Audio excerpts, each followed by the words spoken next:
오늘은 요한이서를 짧게 살펴보고자 합니다. 요한이서는 전형적인 이 편지 형식을 가지고 있는데 발신자는 장로이고 수신자는 부녀와 그의 자녀들입니다. 1절을 한번 읽어보겠습니다. 장로인 나는 택하심을 받은 부녀와 그의 자녀들에게 편지하노니 내가 참으로 사랑하는 자여 나뿐 아니라 진리를 아는 모든 자도 그리하는 것은 이라고 말씀하고 있습니다.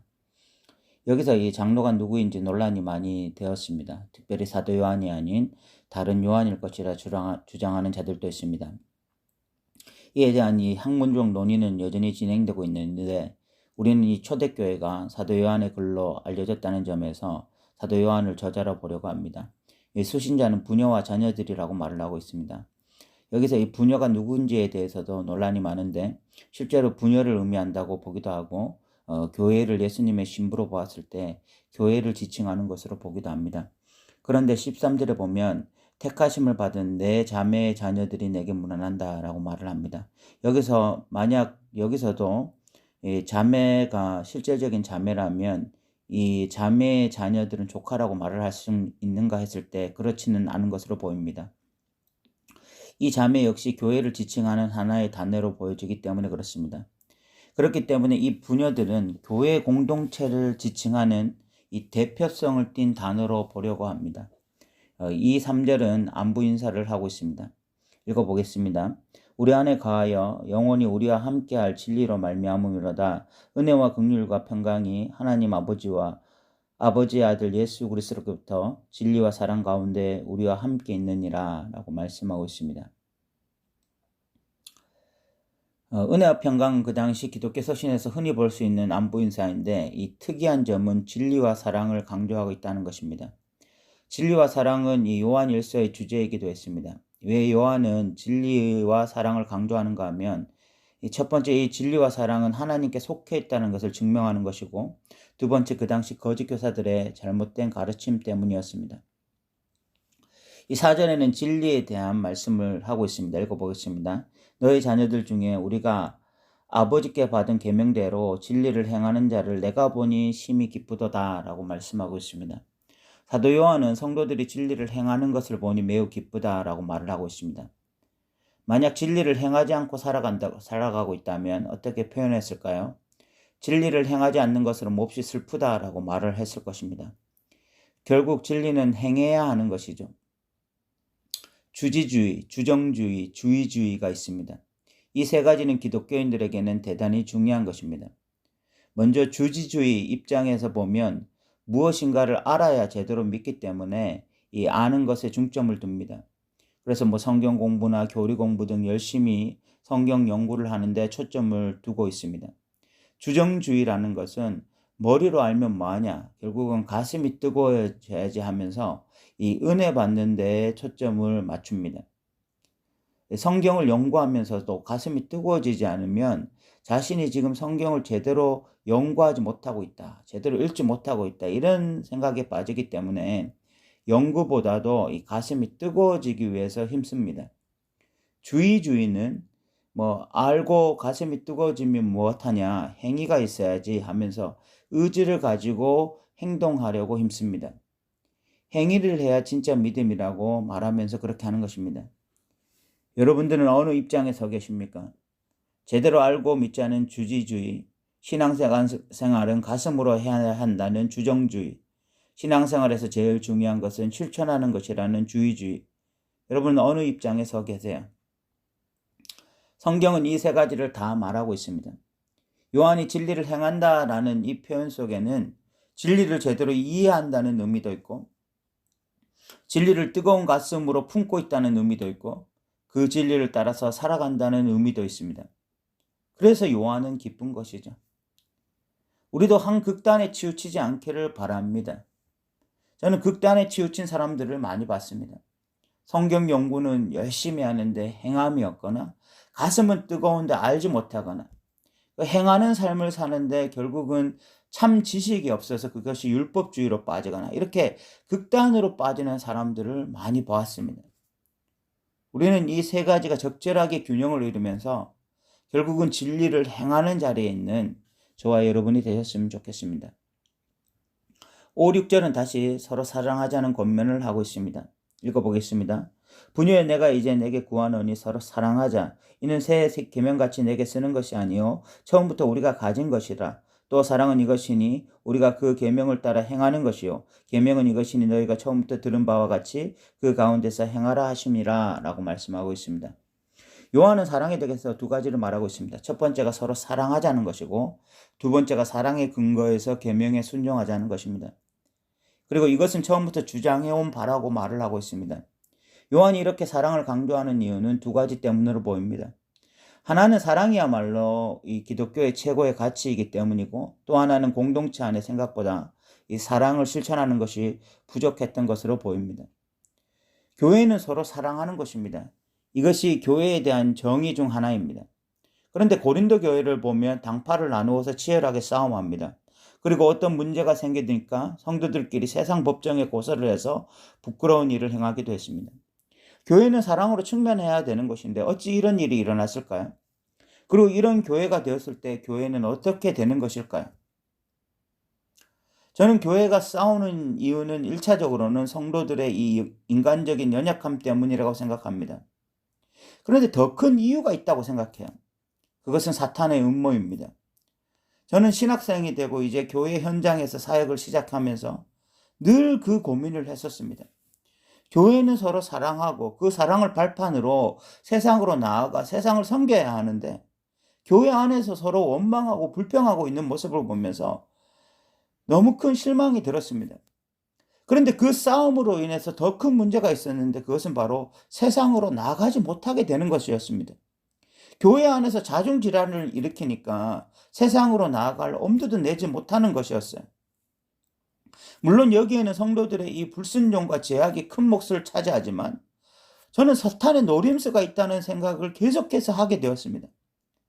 사탄은 초대교회가 교회다워질 때 얼마나 세상에 큰 영향력을 끼칠 수 있는지 경험했기 때문에 이 사탄은 교회가 교회답지 못하도록 교회다움을 회복하지 못하도록 끊임없이 성도들끼리 분쟁하고 다투도록 하고 있다는 생각이 들었어요. 그래서 오늘날 교회에 가장 필요한 말씀이 요한서신서라는 생각도 듭니다. 기도, 말씀, 뜨거운 예배, 전도, 봉사 다 좋습니다. 그런데 무엇보다 서로 사랑해야 됩니다. 이 교회다움을 회복해야 돼요. 그래서 눈이 아픈데 온몸이 아픈 그 유기적 교회의 기능을 회복해야 되는 것입니다. 그리고 사랑의 근거에서 계명을 지켜야 돼요. 이 사랑에 근거하지 않는 계명은 율법주의입니다. 그런 신앙에는 기쁨이 없습니다. 제 친구 목사가 저에게 연애담을 들려주는데 저는 그 이야기가 너무나 웃기면서도 감동적이었어요. 그 친구는 연애할 때 갑자기 이 밤에 지금 결혼하신 사모님이 너무나 보고 싶어서 자전거를 타고 2시간을 달려갔다고 합니다. 사모님 집에 도착해서 창문에 대고 사모님 이름을 불렀다고요.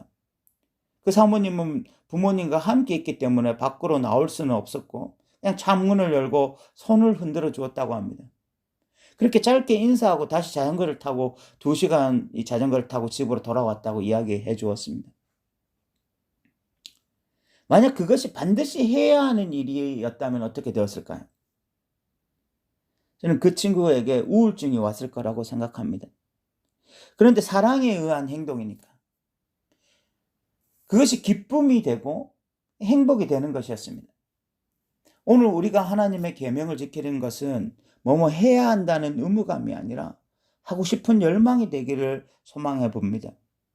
이 7절부터 11절까지는 거짓 가르침과 그 가르침을 따르는 자들과는 집에 들이지도 말고 인사도 하지 말라는 권면입니다.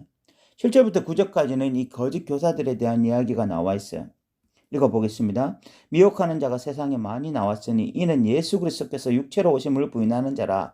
이런 자가 미혹하는 자여 적그리스도이니 너희는 스스로 상가 우리가 일한 것을 잃지 말고 오직 온전한 상을 받으라. 지나쳐 그리스도의 교훈 안에 거하지 아니하는 자는 다 하나님을 모시지 못하되 교훈 안에 거하는 그 사람은 아버지와 아들을 모시느니라 라고 말씀하고 있습니다. 우리는 요한 1서를 살폈기 때문에 이미 익숙한 내용이죠. 그 거짓 교사들은 예수님이 육체로 오신 것을 부정하는 자들이었습니다.